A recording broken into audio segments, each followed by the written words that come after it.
Hey, what's going on, guys? Just making a quick YouTube short. We made it. Spring is just about officially here. It's like almost 70 degrees out. I'm in the shade and I'm loving it. Um, but the main thing I wanted to touch on was this industrial generator. I had two people call me about it so far. I've got that thing on there for 400. I'm not getting rid of it for any less than 400. Those things go for $800 to $900 plus tax in the store retail. I'm talking big box store. The even higher end ones with the same pressure are going for 12 to 1300 new retail plus tax. I put it on for 400. It's going on for 400.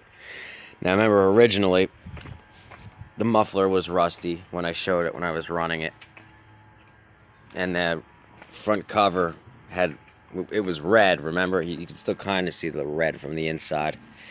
It was red and it had a little bit of rust, so I went ahead and redid it. I made it black. I figured, what the hell, it'll make the whole thing just look more industrial, and it'll look better, and it'll get rid of that stupid rust that was on there that kind of made it look old. And then she'll be gone. And then really, I could put it on for 450, and I could probably get you the full 450 for it, you know, because it's all about looks. But and yeah, you see, it's got the ring gear. You see it for an electric starter, because right here, this is the bubble where the electric starter Bendix goes in, and then the starter bolts to these holes right here. But see, on a unit like this, you really wouldn't have an electric starter. Because one, I mean, okay, if you were using it residentially, yeah, you could use the extension cord and plug it in like a snowblower. Like this one right here. Here's the example. But commercially, out in the field, you're not going to have an extension cord, and you're not going to be using a customer's power outlet anyway. So I don't understand why they put that on there, unless they, had planned on putting 12 volt starter, which is the one where it's ran off a battery. You hook a battery to it and you run it that way. But the thing is, there's nowhere on the thing to put a battery. So that doesn't make any sense either, because it would have had to have been made to have a battery held somewhere. Like, this area would have had to have been a little bit longer, and there would have had to have been an area for a battery. There isn't. So, to me, that's a waste of a ring-geared flywheel.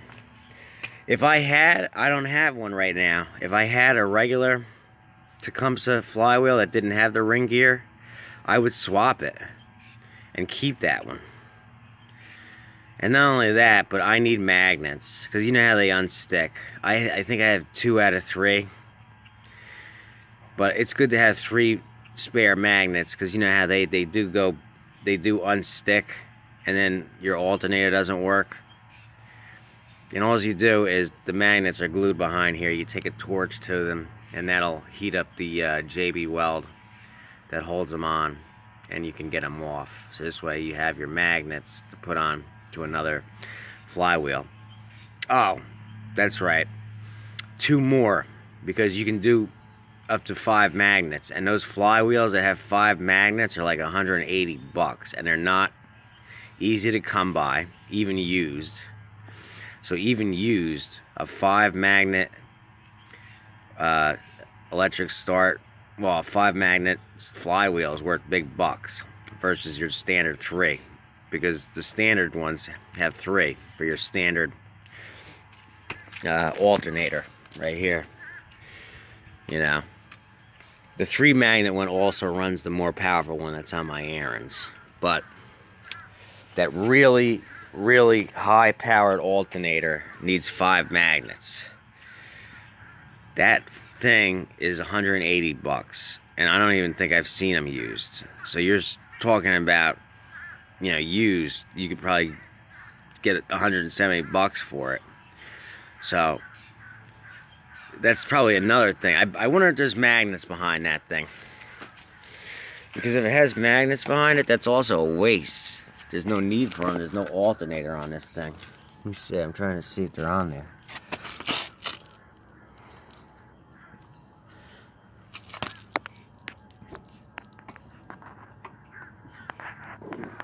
It's hard to see in there.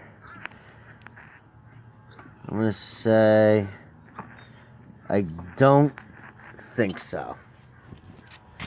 But to close it out, like this one has 3 magnets. To close out my little discussion,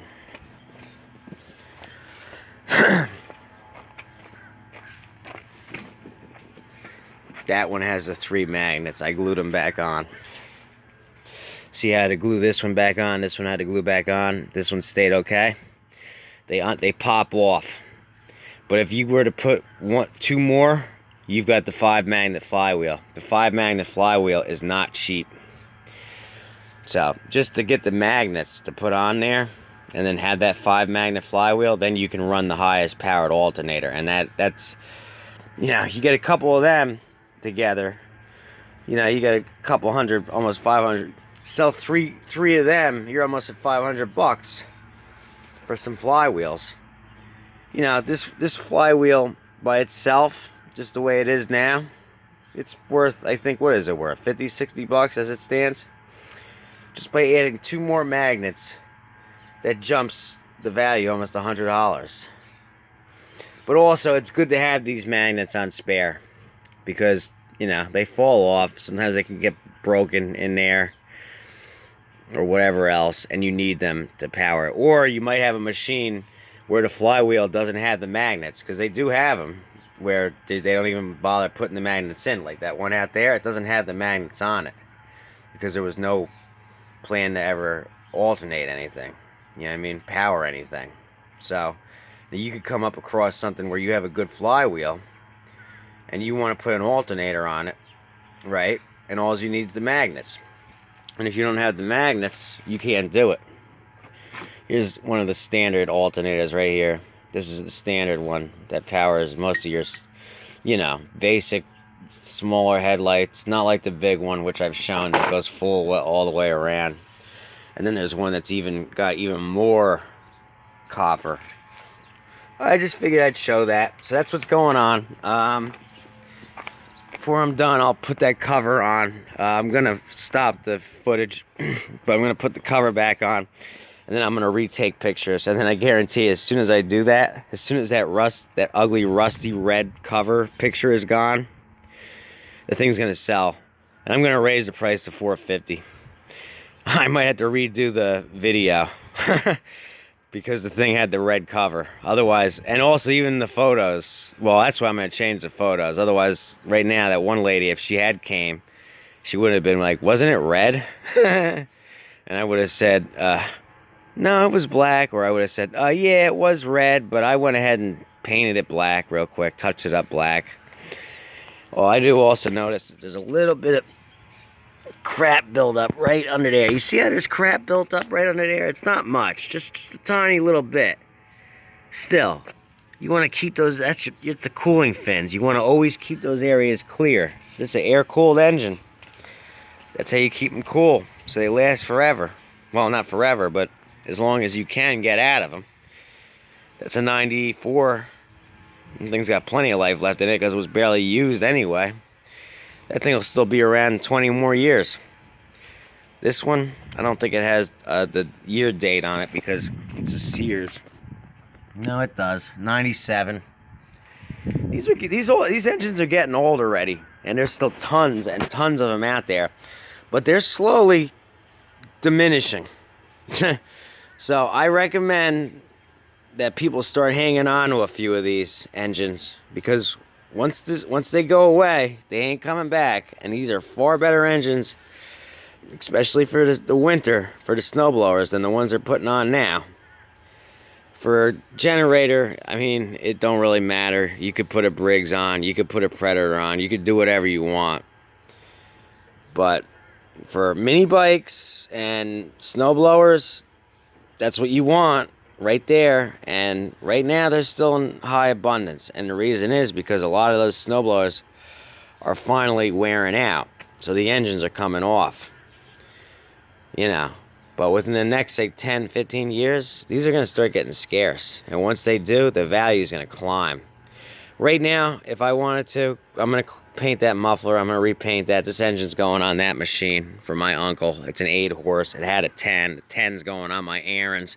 And then the spare 8-horse that's on my errands, it's just going to be a spare Tecumseh. Or I'll sell, whatever. I could probably get $150 for this engine right now, because they're in high abundance, and the more it's on them, you know, if it has an electric starter, if it has the alternator, if it has the better alternator, the more it's worth. But 10 years from now, when these things start getting really hard to come by, and people want these good old strong powerful flathead Tecumseh engines, they're going to be worth $500-$600. You know how I know? Because I've already sold a 71 7 horsepower for $500. And I've sold several other ones, some older ones, for reasonable money. And people laugh and go, yeah, you're nuts. No, I did. $500 plus shipping. I sold one of them old 7 horsepower ones. No joke. These things are going to climb value, and that's it. And the parts are going to get harder and harder to come by because they don't make them no more. Like, they're making aftermarket carburetors, and right now Certified Parts Corporation is still making OEM carburetors, at least the most common ones. I don't know if they're making both the adjustable and non-adjustable, but they are still making the non-adjustable ones. But otherwise, you got to buy one of those Chinese knockoffs, and those things suck. You don't want one of them. You know what I mean? But they're gonna stop making some of these parts. If I, off the top of my head, if I start looking, I can tell you right now, what can't you get yet? Looks like I'd say right now you can still pretty much get everything externally. Some of these shields you might not be able to get anymore.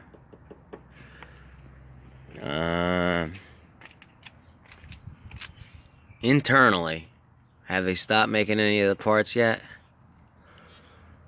It's coming. They're gonna stop making parts for them. So even if you want to rebuild one, like the oversized pistons, unless they get smart and they start making oversized pistons for when these engines get old, so you can, you know, oversize the bore and put a larger piston in, that's gonna be it. So if you got a good running one, save it. Save at least one, especially the 8 horsepower. I would save an 8 or 10 horse. I would save a 7, and I would save 1 5. And the overhead valve ones, I'm not a big fan of them. I had a 13. It's still 358cc. It was on that Toro. It really didn't seem like it had much more power to it than one of these 10 horse flathead, because they were both 358cc. The only difference is the valves are on top. So I really don't think that those engines had any more power. I think it was just a gimmick, because they got sued. Briggs and Tecumseh got sued for overrating the horsepower. So I think that's all it was. They might have a little bit more power, but I didn't like the way they ran that much. The power really wasn't as, really, it wasn't a big difference. The machine it was on could have been the reason. I mean, if I was to put a 10 horse on that machine and then go and put the 13 horse on that machine, trade to see, would one throw further than the other? I don't know. But on the machine it was on, that Toro Power Shift, that machine wasn't throwing that far. It was a big-ass machine. So I ended up taking that 13 horsepower off of that machine. I put a 8 horse on. It's through almost just as good, and I sold that machine for $500, and then I sold the engine, right? That 13 horse engine for $650, because there was never many of those made. 13 horsepower, Those are a really hard engine to come by. The 13 horse Tecumseh winter engine. There aren't many of them out there. And before that, they made a 12.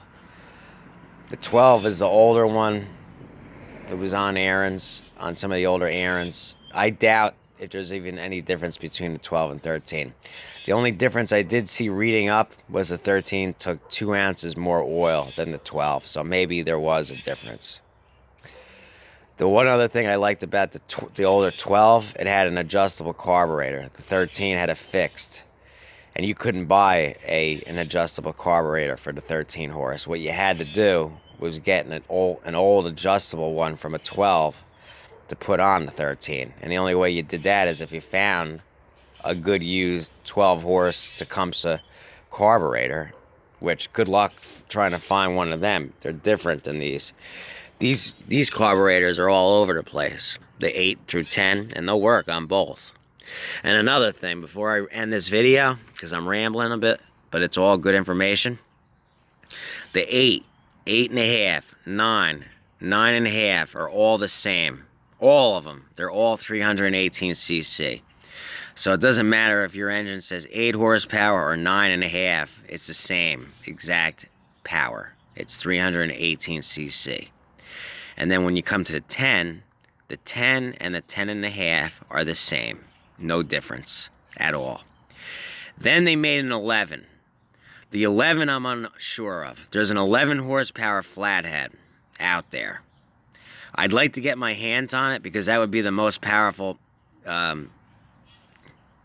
flathead Tecumseh that they ever made, the 11. So I don't know if there really is a difference with the 11s or not, but I know Pate's Performance mentioned it once that they made a 1124 Pro. It had the 11 on it. But those are really hard engines to come by. I have never seen an 11 in person. And you never see them for sale. You know, you'll see one on somebody's machine, but that's about it. But if I could get my hands on an 11 horse flathead, that would be the highest upgrade in the flatheads you could make. And I guarantee you, a 358cc 11 horse flathead would be probably just as powerful, or exactly the same, or even better than the 13 horse 358cc. So, but again, the 11 may have just been an overrated 10. I don't know. And then that goes to Tecumseh, Briggs, right? Briggs had an 8 and a 10, just like this, the medium frame engines. And then they also had an 11 too. Their 11 is 399cc, or they raised it up to even it out to 400cc. They have had that 400cc Briggs on the Toro Power Shift, and they call that Toro Power Shift the 1132. That 1132 Power Shift is actually more powerful than the 1332 Power Shift. You know why? Because you're talking about a 400cc engine versus a 358cc engine. So if you go for the Toro Power Shift, the most powerful one out there is the 1132.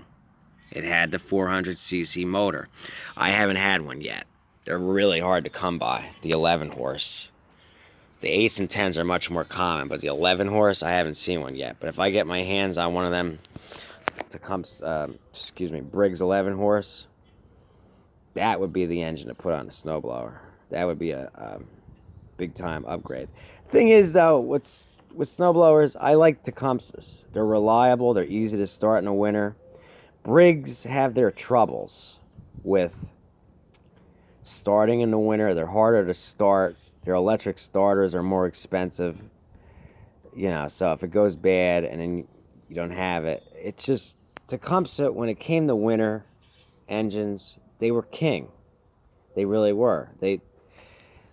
You couldn't beat them. That's why they were on 90% of snowblowers, and Briggs only held 10% of the market, along with Honda and whoever else, Kawasaki and whoever else, before Tecumseh went out of business at the end of 2008, and then everything changed.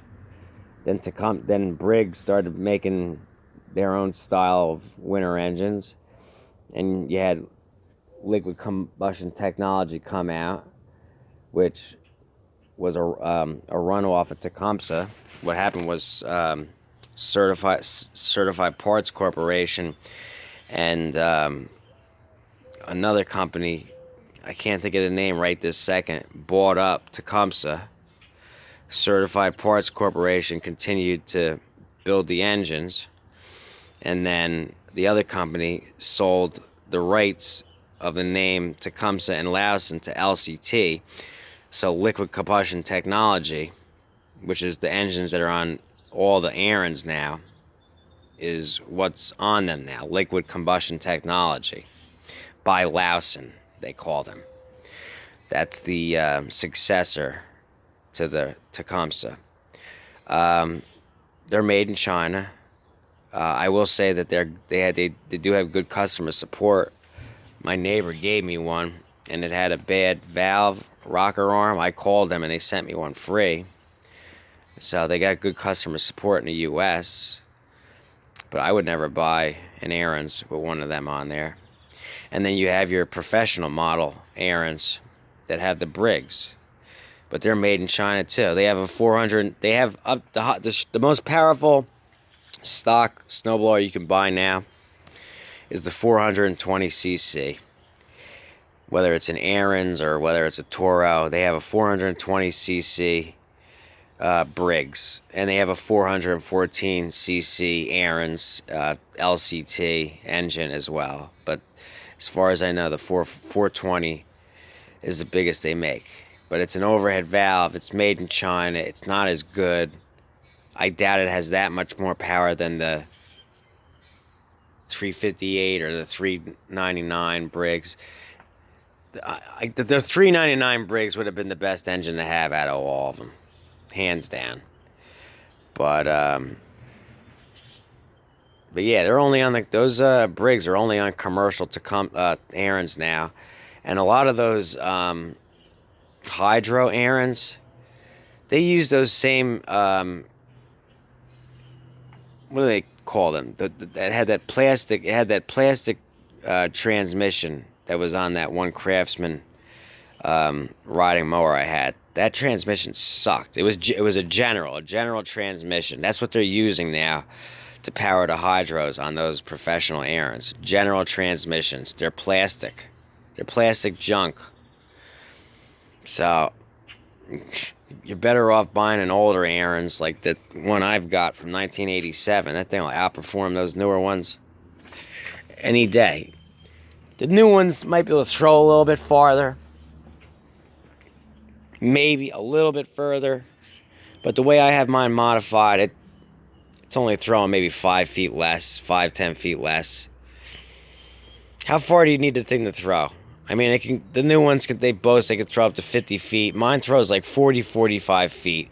It's clearing fences that are 7.5 feet tall right up to it. There's nothing more. You couldn't ask for more. You know what I mean? It devours the snow up to a 1.5 to 2 feet. What else could you ask for, honestly? The older ones are better. So that was a 23-minute educational rant on this whole situation. I'll show that once it's all put back together. All right? Thanks for listening. Listening in, learning. Don't forget to subscribe. Leave a comment. Thumbs up. If you ever have any questions, feel free to ask. I'm always happy to answer questions. If I don't know the answer, I'm sure I know somebody that does. All right? Thanks again. Talk to you later.